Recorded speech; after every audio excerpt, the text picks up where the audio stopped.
kids! Today in Bible Stories, we're gonna learn about the story of Moses and the burning bush. Are you ready? Let's get started. Moses was looking after the flock of his father-in-law Jethro. He led them to the far side of the wilderness to graze by a mountain called Horeb. He watched a bush that had caught fire and noticed it did not burn up. Suddenly, he heard God calling him, saying, "Moses," from inside the burning bush. And Moses replied, "Here I am, Lord." So God told Moses to take off his shoes, for he was on holy ground. And God said, "I am the God of Abraham, Isaac, and Jacob." At this, Moses hid his face, for he was afraid to look at God. God told Moses that he had seen the suffering of the Hebrew slaves. He was going to rescue them and lead them to a land of milk and honey where they would be free. So God instructed Moses to go to Pharaoh and bring his people out of Egypt. But Moses started making excuses and said, "Who am I to do this?"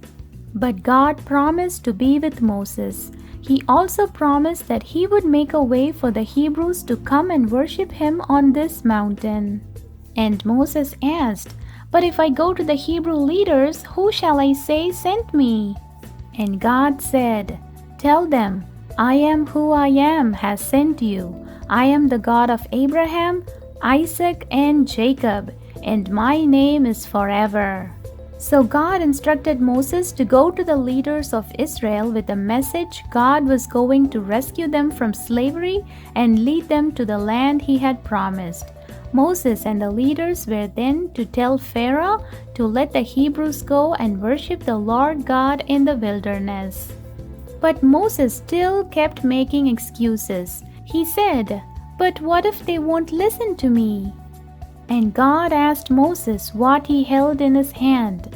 "A staff," he replied. And God said, "Throw it to the ground." And when he threw his staff to the ground, it became a snake. Moses was scared and jumped away from it. And God said, "Reach out your hand and take the snake by the tail." As Moses grabbed the snake's tail, it turned back into a staff. And God said, "This sign will help them believe. Now put your hand inside your cloak." Moses put his hand inside his cloak, but when he pulled it out, it was white with a terrible skin disease called leprosy. And God ordered, "Now put your hand back in your cloak." When Moses pulled his hand out from his cloak a second time, his hand was healed. And God also said, "If the Hebrew leaders don't believe these two signs, then take some water from the Nile and pour it on the dry ground. I will make the water turn to blood." But Moses still kept making excuses. He said, "I find it hard to speak well or very clearly." And God said, "Who gave people their mouths? I will help you speak and teach you what to say." But Moses still made excuses and said, "Please send someone else to do this." So God was angry with Moses. He said, "Your brother Aaron the Levite can speak well. He is on his way to meet you. He will be your spokesman. So take your staff in your hand and you will be able to perform miracles." So Moses returned to his father-in-law Jethro and asked his permission to return to his people in Egypt. And Jethro said, "Go, I wish you well." Aaron had already been told by God to travel to meet them. Moses put his wife and sons on donkeys ready for the journey. And God reassured Moses, saying, "The Egyptians who remembered what you did and wanted revenge are now all dead."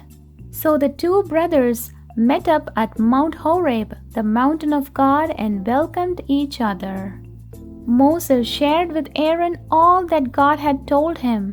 Then they all set off for Egypt to tell the Hebrew leaders that God had plans to rescue them. The end. I hope you had fun learning the story of Moses and the burning bush. Thanks for watching. Like and subscribe for more Bible stories. Bye.